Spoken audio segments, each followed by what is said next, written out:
Maris Racal at Rico Blanco kumpirmadong hiwalay na. Rico and I are over.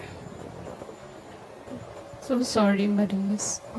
Talaga namang nakakagulat ang pag-amin ng aktres na si Maris Racal nang kanyang isiniwalat sa publiko ang masakit na katotohanang wala na sila ni Rico Blanco. Rico and I are over. So sorry, Maris.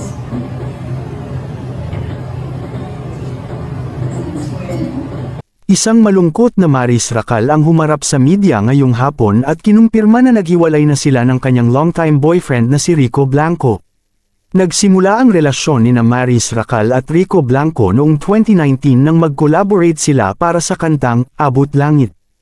Pagkatapos ng 2 taon, noong Mayo taong 2021, kinumpirma nila sa publiko ang kanilang relasyon. Ayon kay Rico, naakit siya sa masayang vibes ni Maris na nagdala ng kasiyahan sa kanya. Samantala, sinabi ni Maris na si Rico ay mabait at ayon sa kanya at sa iba pang nakakakilala sa kanya. Laging supportive si Rico sa kanyang karera at sa kanilang relasyon. Siya ay isang positibo at masayahing tao, at ang kanyang magandang pakikitungo at pagiging supportive ay malaking bahagi ng kanilang matibay na relasyon. Inamin ng aktres na napakasakit sa kanya ng mga pangyayari at hindi niya akalain na ganito ang magiging wakas ng kanilang love story.